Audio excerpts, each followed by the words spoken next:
In 24 and a half years doing radio, I think this guy has been a part of my shows for the better part of 20 of these years, going back to the Baltimore Blast and the Cleveland Force and the Cleveland Crunch and the Richland Coliseum and Richfield Coliseum, in Ohio.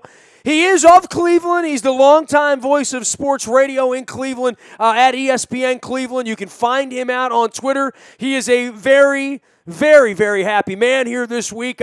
I don't know that I'm going to be able to contain the happiness of Mark Munch Bishop at Munch Cleveland out on Twitter. Munch, to the victors go the spoils, and sometimes to the spoilers go the victory. And happy tip of the cap to you in Cleveland. I hope you're still hungover or drunk or somewhere. They say you're never hungover if you keep drinking, right?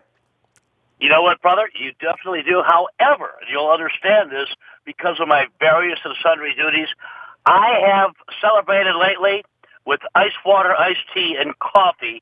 There's been very little sleep, but don't worry. There's a big celebration coming my way here in a couple of days. All right, so just give me the lowdown for you. I mean, just prattle on for my friends here in Baltimore. My first phone call was to Bernard McKinney, who you may know through the Cleveland media, is out in Portland now, was my executive producer at Sporting News 16 years ago. I've had Michael Regai. I've tracked him down. I'm going to track down Pluto and everybody else out there to give them their 10 minutes of fame here, but I need your story. Where were you? Where was your wife? Where was your family? I mean, because this is very much a family affair. Munch, the Browns were never going to do this for you, so you got to celebrate while the Cavs have done it, right? Well, you know what? Indians are shortly behind, but no doubt about it. It's interesting. Watched the first half with the family, then got downtown to the station because we were going to be here, there, and everywhere, because I knew they were going to win, and those were the duties. Plus, I did 4 a.m. that day. So I was watching it with the comrades at ESPN Cleveland, that when you go to @MunchCleveland on Twitter, there's a little video. A little video find of what happened when the celebration began just with us. And it was funny, Nestor, because, not only was I in shock somewhat, but everybody started jumping around with 6 seconds left. I would not revel until 0:00 on the clock. I've seen stuff happen before, and I just wanted to make sure. But we were out and about, and it was a good time. The city not quite sure what to do or how to feel because we don't have very many championships. All right, so, be frank with me here. You said you knew they were going to win. Come on, man. Come on. Well, I told you to hold on. I don't say things to get a rise, sadly, like some national ESPN hosts. In October, I said the Cavaliers would win it all. I knew they would in LeBron's second year. They had to. In March, I was much maligned. I said the Cavaliers would win it all. People laughed. When Toronto won 2 in a row, I said they would win it all. People laughed. When Golden State went up 3-1, I said this will motivate LeBron even more because he's a man of history. He's a man who knows what legacies mean, and this will even be the clincher now because he'll know what it means not just to win, but to come back from down 3-1 to win. Yeah, never doubted. All right, well, in the case of where they were down 3-1 last week, I doubted Munch. I got to be honest with you. Well, goats to go around out in Golden State, and so many heroes, right? Whether it's Irving, even Love contributed at the end with a little bit of defense. But, Golden State, just an all-time sort of stinkeroo mailed in by them over the last 3 games, right? It was interesting, like you said, is that what are they thinking? Now, we know Green was down for the one game, and he pushed the envelope. I believe we talked about that until they finally put the kibosh on him. But, you know what? Golden State had chances. Golden State was the defending champion. Interesting, too, Nestor, except for that last game.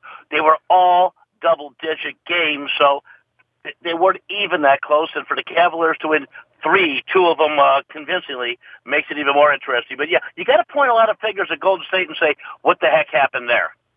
All right, so what the heck did happen there? I mean, I guess when you live by shooting 35-foot,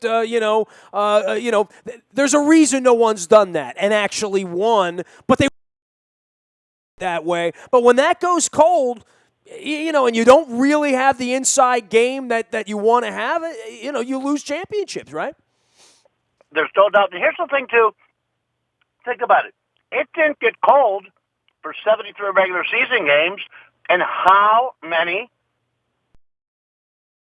that is what they're known for. And when Thompson and Curry weren't doing it, Draymond Green comes out in Game 5 and does it, but there's no doubt that Bogut, not contribute much to the scoring side, presence in the paint.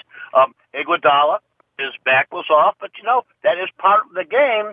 And I'm wondering, too, people talk about running out of gas. Well, you shouldn't run out of gas when you're paid that much money and you're a professional athlete. The Cavaliers, once the game got going, if you notice, still questions about their offense, but their defense ratcheted up more than a couple notches. And, hey, they basically said, you know what, we're going to three-point line. They kept moving farther and farther behind it, but the strategy ended up working. I said when the statue is built there, it will be of a block, not of a shot. Who would have thought that, right? You know what, man? He's done it his whole career. However, you never thought that was going to happen, A, and B, you never saw it coming. I mean, you saw Iguodala go up. You saw the defense there. And did you notice, too, LeBron kind of pinned it against the backboard for an extra second, just going anywhere and come down. So you had that. You had Irving's cold-blooded dagger. You just mentioned it, too. Not only was Kevin Love plus 19 in the last game in a 4-point victory, moving his feet, playing great defense against Curry. I won't tell you something. Even when LeBron went down, when you finally watched the replay, you saw him more on the arm than the wrist. And as soon as he missed the first one, I said, there's no way the greatest player in the game today will miss the second. And that pretty much cemented it. But bottom line is, it was a fun, interesting game. A lot of lead changes. And, bro, something else. Not only did the Cavaliers not allow Golden State a lot of second-chance points, what they did in their 3 victories, but 21 and 25 free throws somewhat offset the 3-pointers of Golden State. Munch Bishop joining us here from the land of Cleve, the world champion Cleveland Cavalier. How does that sound rolling off my tongue, Munch? Brother, it sounds beautiful. You can keep doing it. You can keep saying it. Nestor, they're expecting, and this is conservative, 800,000 people downtown for the victory parade and celebration tomorrow. You can't get a hotel. They're people just flying in, driving in. Clevelanders from out of town. You can't get a hotel room, dinner reservation. Heck, you can't get a hot dog at a Polish boy stand in Cleveland right now. All right, so tell me what it means to you in the end that you sit. I mean, I won't have this story, right? I mean, I know what it meant for me in 01 when we got a football team back at your expense, I'll readily admit, and won a championship. That feeling, as much as 2013 was special the second time around, they're really, and the Red Sox fans will tell you this, they've won 3 now. There's nothing like the first time. And for many folks like you, who either have very vague memories of 64 or no memory at all because they weren't on the planet. And I know many, many people that are of my age, approaching 50 years of age or like that from Cleveland who this is it. They've waited. However, it is a great sports town. It's been a very loyal sports town with a lot of fans and a lot of broken hearts, as the Believe video would show, as well as being kicked around as a place where great comedians have come from. Give me your whole stance on what this last 48 hours has been like for people to go out and bang pots and pans and buy "We Are the Champions" gear, right? What changes this is that we got a pretty darn good city here. More theater seats than anyone outside of New York City. World-famous chefs, great neighborhoods, organizations, passionate people, caring people, giving people. But you know what? We needed a championship. We knew about the pain and suffering. Those scars run deep, and it's got all those different names to them. We know what they are. And the bottom line is also time for the city. And you know what else? We're hoping, because of Dan Gilbert, his commitment, by the way, someone not from Cleveland, that other teams will see what he did, and they will make the commitment to win, too. Dan ended up big, big time, and it paid off. It's a different feeling, Nestor. We always say that Mondays at the Browns game, times last year in 4 freaking months, that, lighter. Well, that doesn't happen. Today our steps are still lighter, and tomorrow's going to be a very, very special day. It's a crowning achievement for people who take a bus to work, who make minimum wage, who sweat like the Dickens, who make a living, and they get on a bus and go do another job to support their family. It's all for them, my friend. Munch Bishop joining us here. He's Munch Cleveland out on Twitter, my longtime friend from the land of Cleve. For LeBron and for guys like you the day after the decision. Munch, I don't know if you've burned the tapes or whether they still exist of how you felt at that moment. I don't even like Cleveland, wink, wink, nudge, nudge, and I thought it was piss poor, right? And years later, 6 years later, and think, what was he thinking? Who was advising him? And then all he did was go down to Miami and win because he was the best. No one is taking away the fact that he's the best, and certainly not now on the back end of all this. Benedict Arnold and the back page ad and Gilbert. But I think it also says a lot for him that he had the notion to go back to Cleveland. I will tie my cap in his direction, although I did color because I know you're downtown so well, and I've walked around, and hell, I've been thrown out of half the places down there, and the Flats doesn't even exist anymore. But for LeBron and for him to be in the middle of this, I think it's different than if he would have come in 10 years and have done this, right? You know what, bro? Everything is bizarre and different, but still a story. A young man from Northeast Ohio. Talked Akron, talked Northeast Ohio. He hoisted that trophy Sunday night and said, Cleveland, this is for you. 5 words that will live in perpetuity. But you know what, man? He wasn't just hated when he left. He was despised. He was vilified. I didn't want him anywhere near the city. I didn't want him to win anything at all. Bottom line is that he was allowed to leave, but you don't do it that way. You don't break up with your dude, go across the street, open the curtains, and let the guy watch you when you're with your new boyfriend. And that's exactly what he did, and we were not happy about it. But he apologized. My dad was a factory worker, Nestor, and he was a former Marine. But he always taught me, it takes a lot to apologize.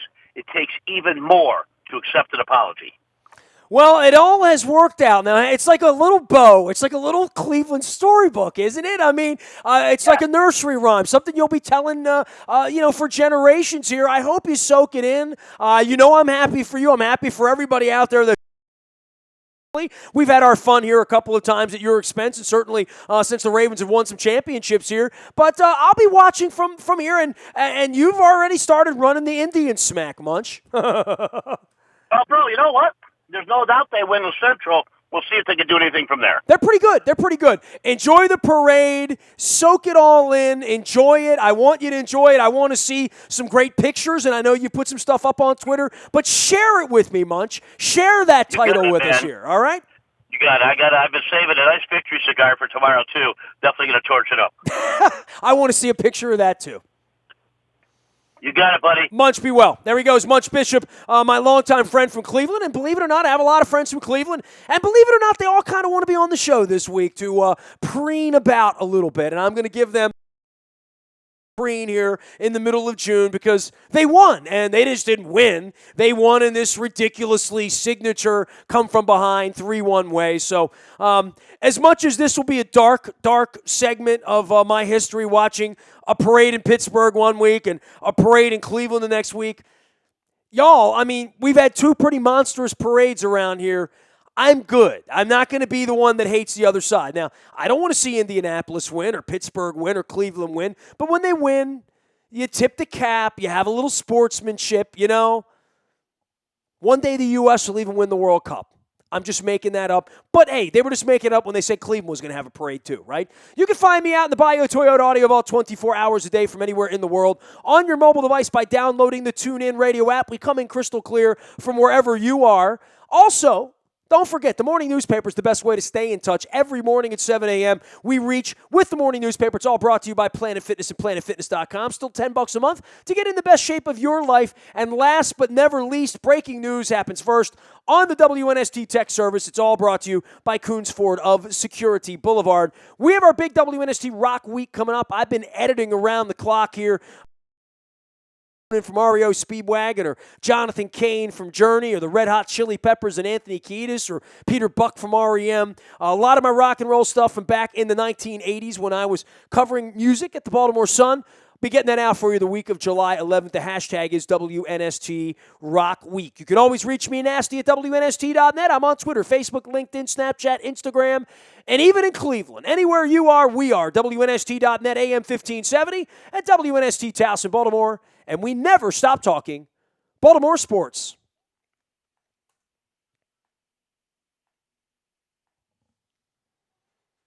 Thanks, Munch. Appreciate you, pal.